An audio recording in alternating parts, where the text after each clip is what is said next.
Anak! Ano ba yung tawag na namin? Bakit? Bakit? Ikaw, aga-aga-aga. Lakwatsa ka ng lakwatsa. Maglinis ka. Oo, nanay, tapos na ako maglinis. Uy, kamusta na pala? Balita ko, sintado ka na. Ako ngayon, mahirap lang. Nay, tapos na po ako maglinis. Ano pa tinutunga-tunga mo? Marami pang gawain sa kwarto. Magtupi ka ng damit at saka maglinis ka. Tsaka pagluto mo na rin ako ng almusal, gutom na ako. Bilisan mo. Gawin ko nga lahat para matuwa sa nanay.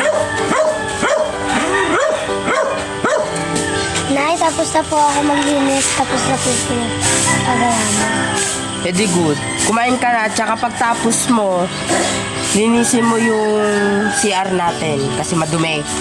Hindi tutunga-tunga nga ka. Bibilang ako dito. Ito pa. Ito. Nakalimutan ko rin dito. 1, 2, 3, 4. Ako, Mari, maglinis na muna ako ng CR.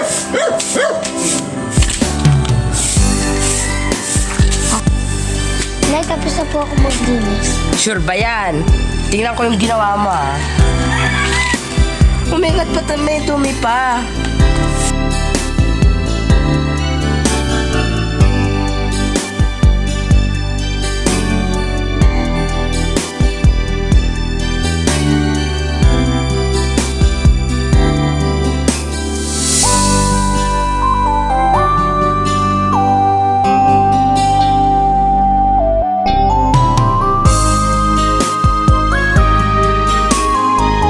Tumaya sa loob.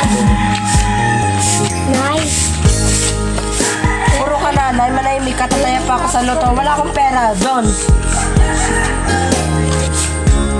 Pataya nga po sa loto. Thank you. oh my God! Ito ba ito? Yes, nanalo kami. Thanks, Lord. Yes! Puti, pagkais na ka ng gamit dahil lilipat na tayo dahil nanalo tayo sa loto. Bilisan mo. Dala ako maghintay. Saan natin ang bahay? Sumera ka, di mo to bahay. Excuse me, no. Ako yung nanalo sa loto, kaya hindi ikaw. Pumasok ka na nga, dahil maglilinis ka pa. Labas mo muna. Kunti, ayusin mo yung mga gamit yan ha. Pagbalik ko, adat na kahit na yan. Opo, Nay!